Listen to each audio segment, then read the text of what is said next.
शहर की fashion designer Ritu की शादी गांव के जमींदार शेर सिंह से हो जाती है। लेकिन शहरी कामकाजी रितु का गांव में मन नहीं लगता। क्या सासू माँ, ये गांव में तो कुछ नहीं है, मेरा दिल ही नहीं लगता यहाँ, क्या करूं मैं। अरे बेटा, जहाँ पति का कारोबार बीवी तो वही अच्छी लगती है ना। अब हम लोग इतने पैसे वाले हैं कि गांव में मेरे बेटे लायक लड़की ही नहीं मिली। अरे माँ, मैं तो ये बोल रही हूँ कि क्या करूं जिससे मेरा थोड़ा दिल लगे। अरे बेटा, मैं भी शहर की थी। यहाँ आकर मैंने गांव में स्कूल खोल लिया। बच्चों को पढ़ाती थी तो मन लग जाता था। तू भी कुछ देख ले जिससे गांव की बहू बेटियों का भला हो जाए और तेरे जमींदार ससुर जी का नाम भी हो जाए। रितु क्या करती? फैशन डिजाइनिंग वाले कपड़ों को गांव की औरतों पर कैसे ट्राई करती।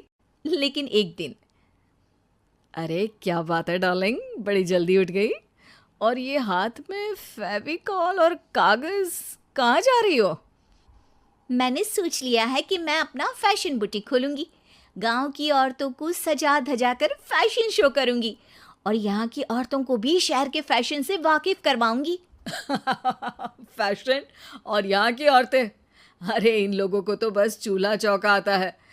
खाली समय में एक दूसरे के सर से जुएं निकालती हैं या फिर अचार पापड़ बनाती है। इन लोगों के बस की नहीं है फैशन को समझना। लेकिन रितु मानती नहीं।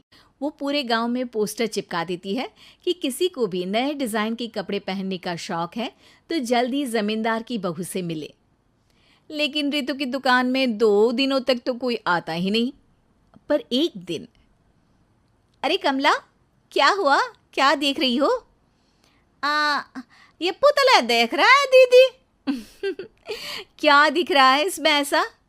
अब देखो तो दीदी, ये पुतला मेरे जैसा ही है ना, पतला दुबला लंबा, बस मैं काली और ये गोरा। तू ये बता, इस पुतले के कपड़े तुझे कैसे लग रहे हैं? अरे कपड़े तो बहुत ही सुंदर है दीदी, लेकिन तू ना बस कल इसी समय आ जाना और अपने जैसी 2-3 और को भी ले आना। अगले दिन कमला 2 लड़कियों को लेकर आ जाती है। रितु उन लोगों को अपने हाथ के सिले कपड़े पहनाती है और घर भेज देती है। उन लोगों को गांव की दूसरी औरतें भी देखती हैं। और फिर क्या, अगले दिन रितु जब दुकान खोलती है तो सामने बहुत सी औरतें उसके बनाए डिजाइनर कपड़े पहनने को तैयार खड़ी होती हैं। तुम लोगों को कपड़े के साथ ही हल्के मेकअप और स्किन केयर की भी क्लास देनी पड़ेगी। रितु गांव की औरतों को फैशन का ज्ञान देने में लग जाती है। एक दिन रितु का पति कहता है, अरे रितु, तुम्हारी फोटो पेपर में आई है। क्यों भाई, ऐसा क्या कर दिया मैंने, क्या लिखा है? अरे लिखा है गांव में होगा अब फैशन वीक। अरे हाँ, कल ना कोई फ़ोन आया था मीडिया वालों का, तो मैंने भी बोल दिया कि फैशन शो तो अब गांव में होगा। लग रहा है उसी की खबर बना दी है। तभी रितु को एक फ़ोन आता है। हेलो, कौन बोल रहा है? जी मैं खामिया बात कर रही हूँ लुक में फैशन वीक से। हम लोगों ने आपका काम देखा। हम शहर वर्सेस गांव का फैशन थीम में एक फैशन शो आपके गांव में करना चाहते हैं। अरे वाह, ये तो बहुत ही अच्छी बात है। मैं अपनी मॉडल्स के साथ शो में हिस्सा ज़रूर लूँगी। बस अब क्या था।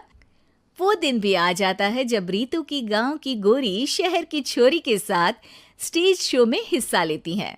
शो के बाद, अरे आपकी वो जो कलेक्शन है ना, मैं उसकी पूरी सीरीज खरीदना चाहती हूँ। सच में आपने वो कपड़े डिजाइन करे जो आज के लोग आसानी से घर और बाजार में पहन सकते हैं।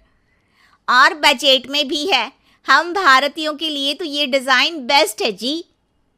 वैसे आपने क्या सोचकर ये कपड़े बनाए और आप इसे कितना आगे और लेकर जाना चाहती हैं? औरतें और फैशन एक दूसरे के पर्यायवाची है। तो ये किसने कहा कि गांव की औरतों को डिज़ाइनर कपड़े पहनने का हक नहीं? मेरा मानना है कि शौक सभी औरतों में होता है। ज़रूरत है तो बस उसे जगाने की, उनके हिसाब और बजट के कपड़ों की, जो मैंने बनाए और सबको पसंद भी आए।